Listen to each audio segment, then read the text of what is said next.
Hello, नमस्कार दोस्तों। हम शिक्षा मनोविज्ञान के तीसरी क्लास में आ गए हैं और तीसरी क्लास हमारी रहेगी बाल विकास की अवस्थाएं एवं विकास, किस किस विकास के कौन कौन से पक्ष होंगे। और लास्ट और तीसरा आज की क्लास का टॉपिक रहेगा अभिवृद्धि और विकास के सिद्धांतों पर चर्चा करेंगे। उससे पहले हम 2 शिक्षा मनोविज्ञान की क्लास कर चुके हैं। इसमें बाल विकास टॉपिक हमने चैप्टर को उठाया है। उसमें पहले में सामान्य परिचय और दूसरे में अभिवृद्धि और विकास में हमने एक अंतर जानने की कोशिश करी है। तो दोस्तों मैं बता दूं, आज हम बात कर रहे हैं बाल विकास के विकास की जो अवस्थाएं कौन कौन सी है। सामान्यतः हम अलग अलग शिक्षा मनोविज्ञान के अलग अलग ये अवस्थाएं होती हैं, लेकिन हम जिस पर बात करेंगे वो एकदम बिल्कुल सामान्य है, जो लगभग सभी शिक्षा मनोवैज्ञानिक इसको स्वीकार भी करते हैं। और क्वेश्चन भी पुटअप एग्जाम में इसी में से ही होते हैं, क्योंकि पर्सनली किसी मनोवैज्ञानिक का पूछेगा तो उसका नाम देगा। और ऐसे बहुत सारे हैं जिसमें शिक्षा मनोविज्ञानों के जिसमें याद करना शायद असंभव होता है। तो हम उस टॉपिक पे ही बात करेंगे जो सामान्य है। दोस्तों बता दें कि शिक्षा मनोविज्ञान के बाल विकास की अवस्था गर्भावस्था से ही शुरू हो जाती है। एक बच्चा है, छोटा चिक्कू है, उसका विकास की अवस्था उसके गर्भ से ही शुरू हो जाती है। तभी तो कहते हैं कि अगर गर्भ में जब बच्चा होता है ना, पेट में, तो कहते हैं कि उसको ऐसे मतलब जो धारावाहिक होते हैं, नाट्य होते हैं, वो टीवी में ऐसे नाट्य नहीं देखने चाहिए जिसमें मारकूट वाला सिस्टम हो, जिसमें उत्पीड़न वाला सिस्टम हो। ऐसे तभी तो ऐसे धारावाहिक दिखाए जाते हैं उस माँ को, जो हमारी सभ्यता, हमारी संस्कृति हो। और ऐसे संस्कृति में उसको ढालने के लिए ऐसे मोटे मोटे मतलब बढ़िया जैसे रामायण हो गई, महाभारत हो गई, कृष्ण का जो धारावाहिक आता है वो हो गया। ऐसे धारावाहिक दिखाए जाते हैं जिसमें कर्तव्य हो, निष्ठा हो और अच्छे धारावाहिक दिखाए जाते हैं। इसीलिए ही कहते हैं कि पेट में से ही क्या हो जाता है, बच्चे का विकास होना शुरू हो जाता है। तो अगर जब गर्भ में बच्चा होगा और आप फिल्म में वो देखोगे, कौन सी, साउथ वाले, जिसमें हर टाइम पे मार काट छाट होती है, तो वो बच्चा जब शैशव अवस्था में आएगा, जब जन्म लेगा, तो उसके बाद में वो ऐसे ही हरकतें करनी शुरू कर देता है। तब कहते हैं कि नहीं, परिवार तो ऐसा नहीं था, फिर इसने ऐसे ये गंदी हरकत, ये ऐसी हरकतें क्यों कर रहा है। तो वो इसीलिए ही करता है क्योंकि उसने गर्भ में जब बच्चा था तो उसकी माँ ऐसे ही कारनामे देखा करती थी टीवी पे। तो ऐसा होता है, जब जन्म लेते ही बच्चा छोटे छोटे धारावाहिक मतलब सांस्कृतिक प्रोग्राम में भाग लेने शुरू कर देता है, अच्छे धार्मिक कार्य करता है, तो पता चलता है कि भी इसके पिता तो ऐसे करते नहीं थे, बच्चा कर रहा है। तो इसका मतलब ये हुआ कि गर्भ के समय उसकी माँ ऐसे धारावाहिक देखा करते थे। ये होता है। फिर उसके ऊपर परिवार का, वातावरण का प्रभाव सा छाने लग जाता है। वंशानुक्रम का मतलब ये हुआ, ठीक है। जब गर्भ में होता है बच्चा, उसी टाइम से बच्चे का विकास होना शुरू हो जाता है। इसके बाद में अगर बात करें कौन सी अवस्था हो गई, वो हो गई गर्भावस्था। और विकास की पहली स्टेज कौन सी हो गई, गर्भावस्था हो गई। याद रखिए, गर्भावस्था जब गर्भ से और जन्म तक कौन सी अवस्था होती है, गर्भावस्था। ये 9 महीने के लगभग होती है। इसके बाद में जब शैशव अवस्था आती है, जब बच्चा जन्म ले लेता है और उस जन्म से 5-6 वर्ष तक जब चलती है, तो वो होती है शैशव अवस्था होती है। वो शैशव अवस्था मानी जाती है, शैशव अवस्था होती है, ठीक है। यानी जन्म से 5 या 6 वर्ष तक अलग अलग मनोवैज्ञानिकों ने अपने अलग अलग विचार दिए हैं, उस पर हम एक बार चर्चा नहीं कर रहे। तो क्या हो गया, जन्म से लेकर 5 या 6 वर्ष हो गई। फिर आती है हमारी बाल्यावस्था, और बाल्यावस्था 6 वर्ष से 12 वर्ष तक कौन सी अवस्था होती है, बाल्यावस्था। फिर आती है किशोरावस्था, 12 वर्ष से 19 वर्ष तक। और फिर आती है प्रौढ़ावस्था 19 से 40 वर्ष तक, फिर वृद्धावस्था 40 के बाद की जो भी होती है वो वृद्धावस्था में आती है। यहाँ कुछ अलग अलग मिल सकते हैं, किशोरावस्था के बाद में वृद्धावस्था भी मिल सकती है, प्रौढ़ावस्था भी आ सकती है। ये अलग अलग मनोवैज्ञानिक होते हैं जो अपने विचार को एक अलग तरीके से प्रस्तुत करते हैं। इस पे हमें नहीं जाना। हमारे सिलेबस में रिट के अनुसार गर्भावस्था भी नहीं है, शैशव अवस्था, बाल्यावस्था और किशोरावस्था, इन तीनों अवस्थाओं की अगर हम जब बात करेंगे तो इस अवस्थाओं के बारे में हम क्या क्या टॉपिक पढ़ने जाएंगे, तो वो विकास के कौन कौन से पक्ष हम पढ़ेंगे। शारीरिक विकास, बच्चे का एक विकास हो रहा है, शरीर का कैसा विकास हो रहा है, वृद्धि हो रही है, अभिवृद्धि हो रही है, वो कैसे अभिवृद्धि कर रहा है कि विकास कर रहा है, उसके बारे में हम बात करेंगे। फिर आता है मानसिक विकास, बच्चा जब शैशव अवस्था में होता है उसका मानसिक क्या होता है, शैशव अवस्था में, बाल्यावस्था में उसका मानसिक क्या है, और किशोरावस्था में उसका मानसिक विकास कैसा है। फिर इसके धीरे धीरे हम सामाजिक विकास का भी बात करेंगे, जो हमारे परिवार में, हमारे समाज से हमें सीखने को मिलता है। फिर है संवेगात्मक का मतलब होता है हमें अचानक हमें गुस्सा आ गया, संवेग जाग गया, उसके अंदर गुस्सा आ गया, अचानक हम हंसने लगे, अचानक हम किसी को देख कर है ना प्रसन्न हो गए, देख के हाय हाय क्या बात है, तो ऐसे मतलब खुश हो गए। और किसी को हम देख कर ऐसे गुस्से आता है, ऐसा गुस्सा आता है, तो वो उसमें क्या कि उसका क्या होता है, संवेग होता है, अंदर से संवेग होता है, वो संवेग जाग जाता है और वो संवेग वो अपने अनुसार करने लगता है। जब गुस्सा आता है तो उसका संवेग होता है गुस्से का, तो वो गुस्से वाला संवेग जाग जाता है। नैतिक विकास हम बात करेंगे कि बच्चे में नैतिक विकास, बड़ों का आदर करना चाहिए, सम्मान करना चाहिए, अच्छी आवाज़ से बोलना चाहिए, मीठा बोलना चाहिए और बड़े का आदर भी करना चाहिए। भाषाई विकास मतलब कैसे, कौन सी अवस्था में कैसे कैसे भाषा का विकास होने लगता है, माँ सर्वप्रथम शब्द कब बोलने लगता है, सार्थक शब्द कब बोलने लगेगा, ये सारे के सारे हम इन तीनों अवस्थाओं पे चर्चा करेंगे। फिलहाल हम एक बार फिर रिपीट कर देते हैं, गर्भावस्था, गर्भ से लेकर जन्म तक, उसके बाद आती है शैशव अवस्था। बता दें शैशव अवस्था जन्म से लेकर 5 या 6 वर्ष के मध्य शैशव अवस्था होती है।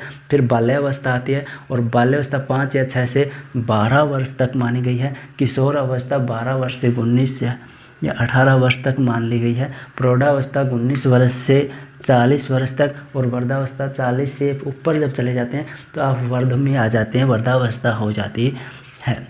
इन अवस्थाओं के हमने खास तौर पर इन 3 अवस्थाओं के बारे में, शारीरिक, मानसिक, सामाजिक, संवेगात्मक और नैतिक और भाषाई विकास। एक बार शारीरिक विकास को हम जानेंगे कैसे होता है, मानसिक विकास को हम पढ़ेंगे, सामाजिक विकास कब कैसे कहाँ से होगा, संवेगात्मक क्या होता है, इसका विकास किस प्रकार से होता है, और नैतिक विकास, भाषाई विकास, इसमें हम चर्चा करेंगे। ठीक है, जब हम अवस्थाओं के बारे में पढ़ना शुरू करेंगे। तो चलिए दोस्तों, अब हम जिस पर बात करेंगे वो बात करेंगे अभिवृद्धि और विकास के कुछ सिद्धांत होते हैं, वो अपने सिद्धांतों पे कार्य करते हैं। विकास होता है वो अपने सिद्धांत पे कार्य करता है। अभिवृद्धि किस प्रकार से होती है शरीर के अंदर, किस प्रकार सिद्धांत होते हैं उसके, वो अपने एक निरंतर सिद्धांत से चलती है। तो चलो अब बात करेंगे हम, चलो आगे हम अभिवृद्धि और विकास के कुछ सिद्धांतों की बात करनी। ठीक है, अगर हम सिद्धांतों की बात करेंगे तो सिद्धांत होते हैं अभिवृद्धि और विकास के कुछ अलग अलग। हमारा पहला सिद्धांत है निरंतरता का सिद्धांत। ठीक है, जब बालक में निरंतरता मतलब विकास, जब एक बालक में जब विकास हो रहा होता है वो निरंतर प्रगतिशील चलता रहता है। ऐसा नहीं कि आज विकास हो रहा है, आज विकास रुक गया, कल फिर होगा, ऐसा नहीं होता। जब जन्म ले लिया ना तो उसी समय से मृत्यु तक शरीर में, मानव में विकास है वो निरंतर चलता रहता है। कभी भी विकास एक ठहराव नहीं लेता, कभी भी विकास रुकता नहीं है। ऐसा नहीं कि भाई अब जितना विकास होना होता है उतना हो गया, नहीं, ऐसा नहीं होता। विकास हमेशा होगा व्यक्ति के अंदर। अभिवृद्धि हमने पिछले क्लास में हमने पढ़ा, विकास निरंतर होता है और अभिवृद्धि है वो एक कुछ कुछ समय तक जाके रुक सी जाती है। मतलब वो भी रुकती नहीं है, लेकिन एक मान के चलिए कि वो धीमी पड़ जाती है, शून्य के बराबर हो जाती है। तो अभिवृद्धि रुक जाती है और विकास होता है वो हमारा निरंतर चलता है।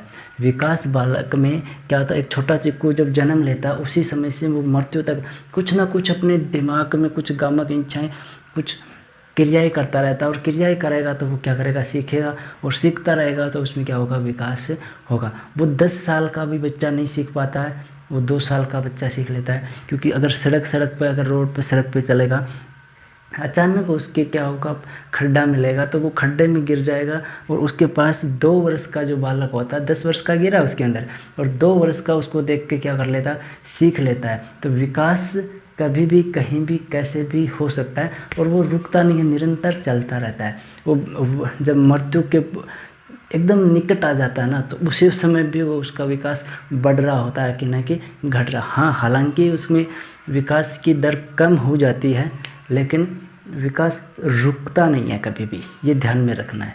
दर कम हो जाएगी, विकास की जो सीखने की प्रवृत्ति है वो कम हो जाएगी, लेकिन कभी भी क्या करेगा, रुकेगा नहीं। हमारा व्यक्तिगतता का सिद्धांत, इसमें देखिएगा अलग अलग प्रकार से व्यक्तिगतता का सिद्धांत हमें मिलता है। बात करें व्यक्तिगतता की, यानी अलग व्यक्ति के अंदर मेरे में विकास सीखने की प्रवृत्ति अलग होगी, आप में सीखने की प्रकृति अलग होगी। मतलब दर है वो अलग अलग होगा, लेकिन कर्म है, सब में कर्म होता। वो एक साउथ इंडियन में जब जन्मेगा बच्चा तो इंग्लिश बोलेगा, तो उसमें सीखने की दर है, वो इंग्लिश सीख रहा है और हम हिंदी सीख रहे हैं, दर अलग है। लेकिन कर्म क्या होता है, कर्म समान होता है। पहले हम भी शैशव अवस्था में थे, आप भी शैशव अवस्था में थे, फिर आए, हमें बाल्यावस्था में आए, बाल्यावस्था में आप भी आए। कर्म सब में एक समान होता है। जैसे कुछ बच्चों के ना दांत 22 आते हैं उसी उम्र में, और फिर उसी उम्र में कुछ बच्चों के ज़्यादा भी हो सकते हैं, कम भी हो सकते हैं, लेकिन दर है ना, वो पहले जिसमें बाल्यावस्था, शुरू में बाल्यावस्था आएगी, फिर किशोरावस्था आएगी, फिर प्रौढ़ावस्था आएगी, फिर वृद्धावस्था। दर सबकी अलग अलग हो सकती है, लेकिन कर्म है जो सीखने का, वो कर्म एक होगा। कहने का हम ये बात कर सकते हैं, दर होती है व्यक्ति की दर, वो क्या होगी, अलग अलग मानी है। दर अलग अलग होती है। और कर्म की बात करें तो कर्म सब में क्या होता है, सम्मान होता है। कर्म क्या होता है, सब में सम्मान होता है। व्यक्तिगतता का सिद्धांत, एक व्यक्ति, यूँ समझिएगा, एक साधारण सा उदाहरण, एक जब गांव में बच्चा जन्म लेता है, उसी टाइम ही बच्चा क्या लेता है, एक शहर में जन्म लेता है। शहर में जन्म लिया, दोनों ने एक साथ ही जन्म लिया, दोनों का विकास एक ही होना चाहिए। उसका कर्म पहले उसमें भी शैशव अवस्था आई, उसमें भी शहर वाले में भी शैशव अवस्था आई। मान लीजिए 2 बच्चे, ठीक है, ये 2 चिक्कू हैं, ठीक है, ये हमारे शहर का बालक है और ये हमारे गांव का बालक है, ठीक है।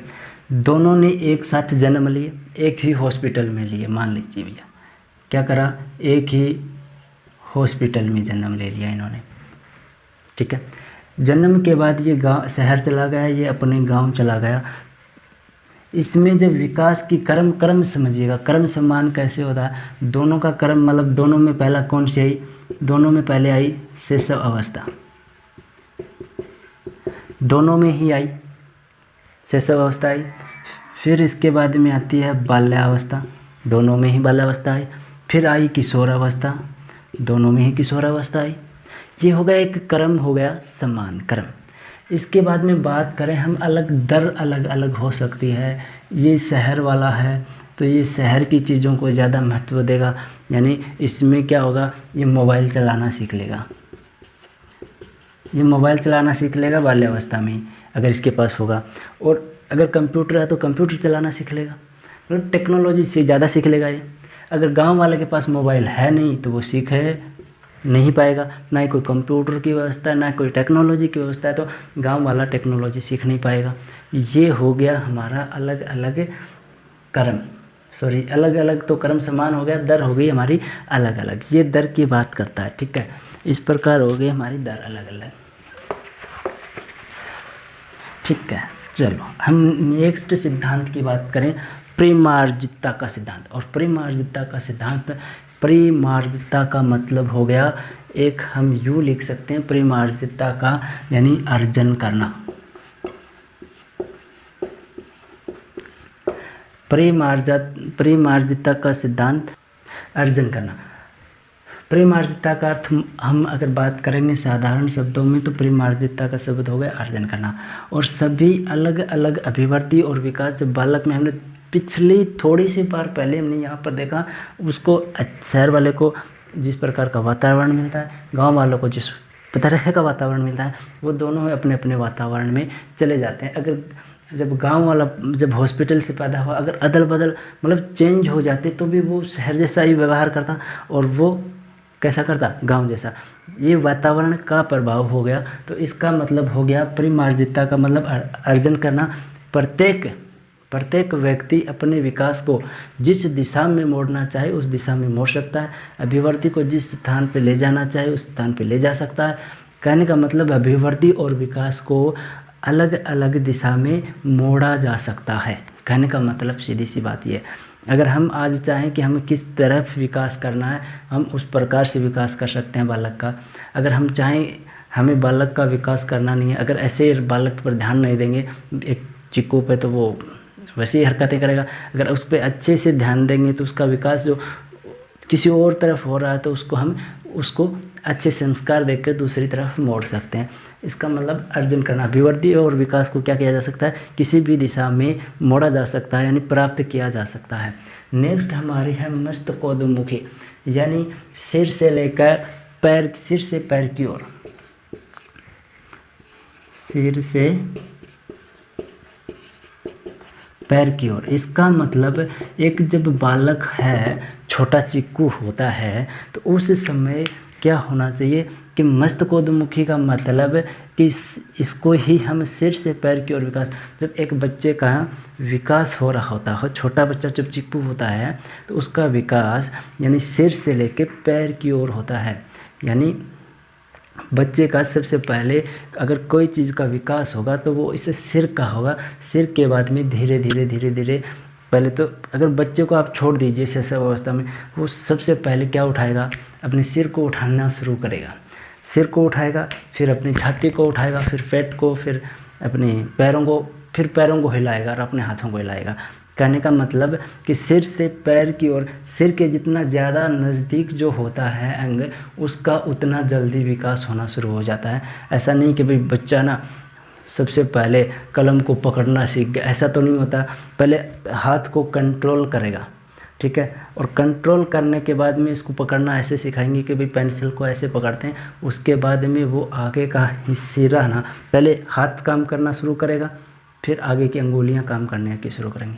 मतलब कोई भी चीज़ लीजिए, कोई भी अंग लीजिए, उस अंग का पहला हिस्सा होता है वो काम करेगा, उसके बाद में नेक्स्ट हिस्सा अगला काम करेगा। जितना मतलब सिर के नज़दीक जितना अंग होगा वो उतना जल्दी विकास करेगा, उतना जल्दी ज़्यादा काम करने की विकास होना शुरू होगा।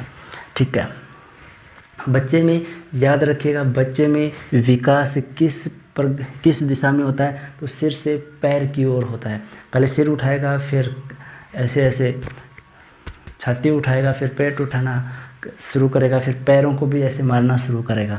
ठीक है, और बच्चे में सबसे पहले जिस संवेग का विकास होता है वो उत्तेजना संवेग होता है। जो सबसे पहले बच्चा ना रोना शुरू कर देता है, ऐसे देखेगा किसी की तरफ, और सबसे पहले किस चीज़ का अगर उसके ऊपर प्रभाव पड़ेगा, सबसे पहले क्या करने की कोशिश करेगा, तो सबसे पहले अपनी पलकों को ऐसे करेगा, झपकाएगा। ठीक है, अगर उसके बच्चे को जन्म लेते ही अगर उसकी आंखों पे टॉर्च मारोगे तो वो पलकों को क्या करेगा, बंद खोल करेगा, झपकाएगा। ठीक है, केंद्र से सिरों की ओर। अब देखो, हमने वही बात करी जो इसमें बात करी, केंद्र से मतलब कोई भी, देखो इसमें मस्तकोद्मुखी में एक बार फिर देखिएगा, कोई चिक्कू है, इस चिक्कू में अगर सबसे पहले विकास जो होगा वो इससे सिर का होगा, फिर इसकी तरफ नीचे की ओर इसका विकास बढ़ेगा। ठीक है, और फिर इसमें कहता है मुखी का सिद्धांत यानी केंद्रोमुखी। किसी चिक्कू का सबसे पहले अगर विकास होगा तो वो कहता है कि बीज के हिस्से में, किसी भी अंग को लीजिए आप, तो बीज के हिस्से में केंद्र में ज़्यादा पहले विकास होगा, अंत में जाके फिर इसके सिरे का विकास होगा। केंद्र से सिरे, इसका मतलब केंद्र सिरोमुखी का सिद्धांत, केंद्र से विकास होना शुरू होगा और धीरे धीरे हाथ का विकास होगा, पैर का विकास होगा, सिर के ऊपर धड़ का विकास होगा और धीरे धीरे वो क्या है कि लास्ट की जो अंगुलियां हैं, इस अंगुलियों तक वो विकास करना शुरू कर देता है, लास्ट तक विकास होना शुरू हो। इसका मतलब केंद्र से सिरों की ओर विकास होता है, मेन पॉइंट से ऊपर ऐसे ऐसे विकास होना शुरू होता है। ये तो कहता है केंद्र से, मतलब केंद्र सिरोमुखी का सिद्धांत। और मस्तकोद्मुखी का सिद्धांत सीधा कि सिर से पैर की ओर विकास होता है, ये बात कहता है। फिर समान प्रतिमान का सिद्धांत, सम्मान यानी जिस प्रकार का प्रतिमान होगा व्यक्ति का बच्चा, अगर इंसान का बच्चा इंसान का प्रतिमान होगा, भैंस का बच्चा भैंस का प्रतिमान होगा। लेकिन विकास सब में कर्म हमने पढ़ा था, कर्म सब में क्या होगा, ये देखो ये लिखा ना, कर्म सबसे हमने सम्मान होगा, उसमें वही अवस्थाएं चलेंगी, वैसे ही काम होगा, लेकिन दर अलग हो सकती है। और यहाँ प्रतिमान, बछड़े का बच्चे का विकास उस बछड़े के बच्चे के गाय के समान ही होगा, न कि मानव के समान होगा। नेक्स्ट बात करते हैं चक्राकार प्रगति। जब बालक में विकास हो रहा होता है तो विकास एक सीधी ऐसे नहीं होता कि आज जो हमने विकास से सीखा है, जो आज हमने सीखा, विकास का मतलब जो आज हमने सीखा ना, वो हमारा विकास हो गया। आप जब वीडियो देख रहे हैं तो इसमें कुछ भी आपको समझ में आया ना, तो वो आपका विकास हो गया।